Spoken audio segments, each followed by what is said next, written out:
I will admit the title of this episode is a bit ironic considering what I would deem the storytelling quality of Supernatural in its latter seasons. Ooh, that's a hot mug, guy. Hey guys, this is my review for Fan Fiction, the 200th episode in Supernatural's history, as well as this is my 350th video in terms of a review about Supernatural. That's kind of ridiculous saying that out loud. It is kind of wild to be here at this point to have it be this episode. It's kind of interesting because it's sort of like in the middle for me in terms of how I feel about the show. This episode follows the brothers coming to a high school, or well, it's supposed to be a college, but I swear it looks like a high school. There is a mysterious instance of a teacher being snuck up by something, but it also turns out that there is a play, a musical Broadway-like play being carried out by the students that has everything to do with Supernatural and what they believe happened after the events of season 5. It's interesting how this episode starts out and how it operates because it really reminds me of the real Ghostbusters from season 5. It just feels very similar in terms of what it's referring to, how on the nose it is to the material, not only with the brothers, but the storytelling, even the fandom. They really dipped into some jokes here that are very much clear to the fans about certain things. There's also just some really good little humor in it. There is some great references to themselves, but also at the same time, it does feel like a kind of an episode in the middle, but I'll get into that. We got work to do. There's a few jokes in here that are pretty well known and very well known references. You are idiots. Some of them I actually didn't know, though. Like the whole amulet joke, the reason why the actor doesn't want to wear it is because Jensen actually kept on getting hit in the face by it. There's this amulet. It's hitting me in the lips. The fact that when they both use the FBI badges and then the actors are using the FBI badges on the stage, that was a great little bit. There's no singing in Supernatural. There is no singing in Supernatural. It's funny to watch this episode now because the teacher in this episode might as well have been the teacher from the Weapons movie. And I like how they actually talked about certain things without talking about them. Basically the whole... You know they're brothers, right? The subtext. All the whole Cass and Dean thing. Even Sam makes that joke of, what about Destio? Really? How about Sastio? Samstio? Okay. I really, really like these jokes. Does the episode kind of have a little bit of a middle-of-the-road feeling to it, though? Yeah, in this grand scheme of it, it does. In terms of the 100th episodes, whether it's the 100th or the 300th, this one kind of is in the middle because it doesn't have anything to do with the story. Absolutely nothing at all. The first one was very clearly. The third one, they tried to, but it was more so about them, more drama-filled, and also massive cameo. This one is very much just talking about the show itself. And there's some jabs at the storytelling, too.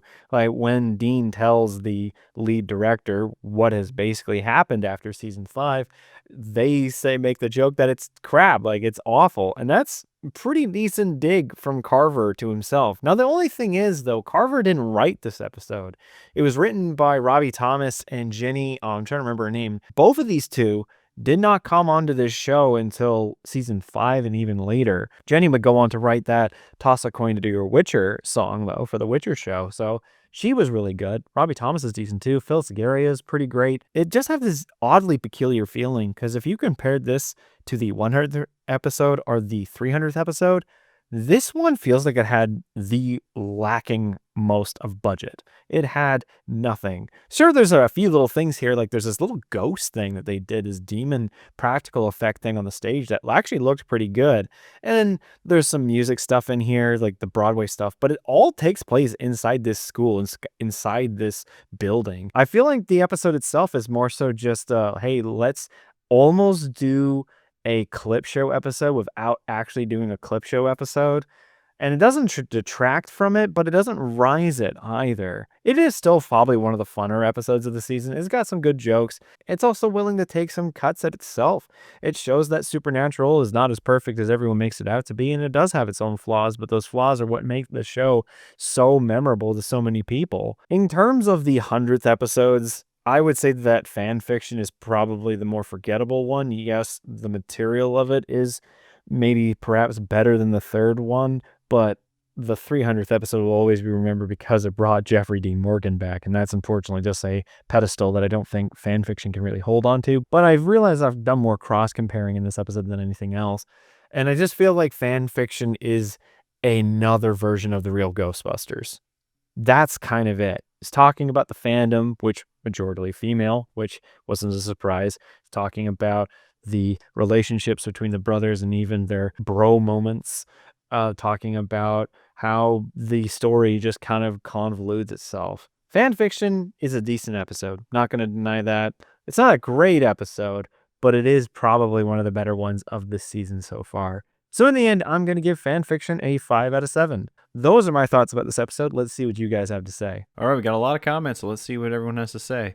This episode isn't as great as the 100th episode to me. I get that Carver and the writers wanted to do something a little bit different for the 200th episode. It is a tribute to the fans. I wasn't surprised about Dean's reaction to the musical. He was hilarious here. The villain is pretty weak and forgettable, and I kind of wish Misha could have been in this episode.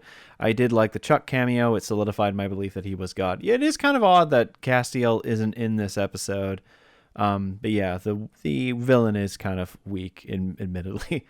I'll admit I was initially not really on board with this, especially considering that the episode was partially a musical and I'm not a fan of musicals, and I was worried that it would become too silly by the end. But surprisingly, I really enjoyed this episode. I had forgotten about how absolutely hilarious it is. The look on Dean's face when the writer talks about exploring the nature of Destiel in Act 2 has me screaming. Can't spell subtext without S-E-X. I also couldn't help but laugh at the callback to Adam still being trapped in the cage with Michael and Lucifer, along with Sam and Dean's facial reactions to that character being in the play. I think that the French Mistake I still think the French Mistake is a superior episode in terms of celebration of this supernatural show, but I can't deny that there's some good qualities that fan fiction has to offer. And those are two really good points, actually. Funnily, when you say about musical, I would say that for the Buffy musical, the show that never known for doing musicals, and it had one musical episode and it was a banger. And then I would still say that French Mistake is probably still the best meta episode that the show ever had, but this one's still okay. Well, this episode doesn't really help the joke about how only bad women actually watch the show. Although by this point it may not be far from the truth, honestly. If Dean was still a demon, this episode would have been way more funny. At least they had fun, I guess. I'm kind of curious what it would have been like with Demon Dean. Like, I don't know, maybe Demon Dean could have just been like, I'll be good, but I'll still be a demon. I don't know. Again, yeah, it's a kind of an unfortunate opportunity. I thought that fan fiction was good overall. I thought the monster was deeply uninspired, and I especially disliked her uninspired costume design. Oh yeah, I can agree with that. Like, no budget to her whatsoever. Supernatural is allergic to a ponytail in female villains, but the music numbers are great, or at least they did their job well, and the guest actors were excellent in comedic delivery especially. It always amuses me to see the brothers' initial reaction to the song about their origins. Dean later bobbing his head to the same song about his mother's death was hilarious. Everything Sam was great, and the Samulet prop was genuinely good writing. The Chuck thing I don't care for, but I can focus on the good of this episode. Oh, that's interesting. Most people were kind of like, that's the first one I've seen that anyone had a negative reaction on that end. But it's understandable. I can see that. Fan fiction is a fun episode, but in my opinion, it is overhyped. I don't think it's as remembered as much without the Chuck cameo, but it's true. But I'm sure if that's true, then that's all I remember about this episode other than the play. No surprise, but I love this episode. I love how the writers both mock the fandom and praise it at the same time. Their fandom has kept the show running for so long, so it's only right that they get an episode dedicated to them. Almost every scene was comedic gold. Hell, the brothers' facial expressions alone got several laughs, as did seeing Dean break the fourth wall when he heard about Destiel. Though, honestly, he should be grateful for them not shipping him with his brother. Ugh, yeah, that's true. In my opinion, the Monster of the Week episodes are only great if there's three things: decent mystery, a monster that's new or unique, and memorable side characters. And this episode had all three. Episodes like this are what I love about the show and why the fandom has lasted so long. I don't mean fan service episodes, I mean comedic and fun episodes. Now, yeah, the show has always had humor. Some episodes like Mystery Spot and Yellow Fever are so funny and block out the dark and morbid endings of these episodes. The episodes I'm referring to are the ones that are distant from the plot, the drama, and the brotherly angst, and basically the breathing room for the fans. Take season 4, the first 4 episodes are well written but dark, bittersweet, and then get to the number 5 movie monster, and it's just a blast of fun.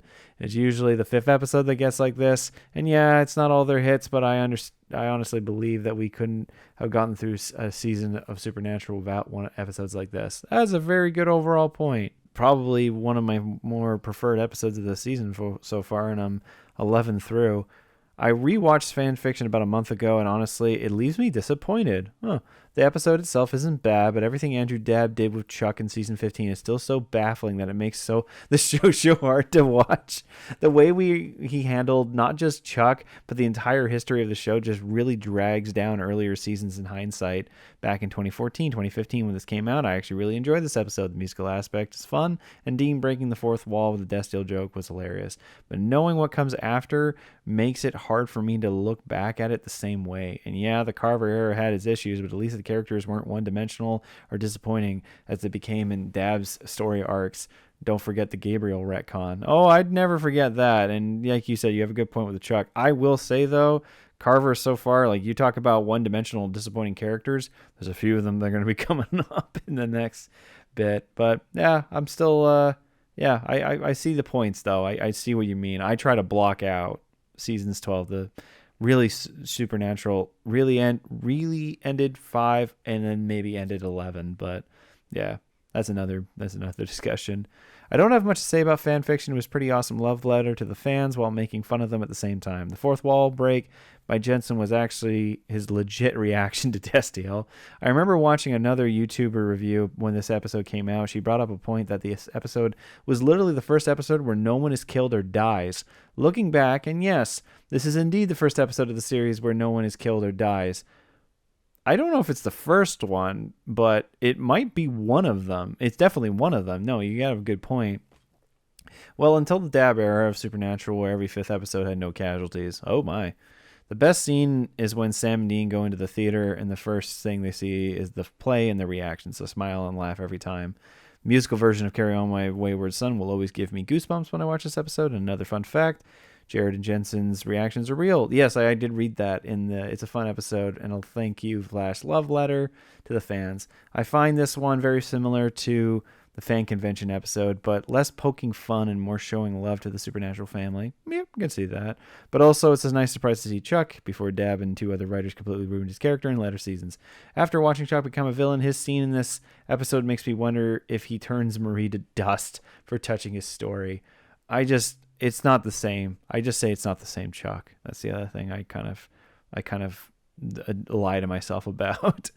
Supernatural fan fiction is all fine and dandy for musical geeks like me. The musical numbers are fun and enjoyable. They aren't Tony Award winners by any means. Well, it's celebrating the 200th episode of how far the show has come. I still prefer the 100th and even the 300th episode that were more plot driven. I can agree with that. Even though I don't like the 300th episode, there is a little bit more plot there than this one. The biggest takeaway of this episode for me is Dean's conversation with Marie about his version of Supernatural and she has hers. To me, that's honestly a beautiful way of describing how every fan has their own version of Supernatural with theories and headcanon and overall how they enjoy the show. That's exactly what these comment sections, like this comment reading bit, is for. It's always why I enjoy this channel so much, because you express your honest opinions, and even if we disagree with how we enjoy the show, we can both agree that we get something from the show overall. Absolutely. It is a good episode to remind the brothers why they fight the good fight, opposed to the 2 previous seasons, exploring why putting them in the little picture above the big picture. Like anyone, I agree the episode came too early and needed to see more Demon Dean. Chuck showing up at the end is pretty cool foreshadowing to his identity as God. It would be revealed later on in season 11. But knowing it would lead to the God being the villain all along makes his appearance all the more frustrating. Man, that's coming up so many times. Thank you guys for your comments. Really enjoyed that. Now we're moving on to episode 6. Ooh, here we go. So make sure to give me guys' thoughts about that in the comments below, and I'll read those off in the next review. If you guys like this video, please leave a like. And if you're interested in more, subscribe. We are 19 away from finishing this quest. Very interesting. All right, guys. See you next time.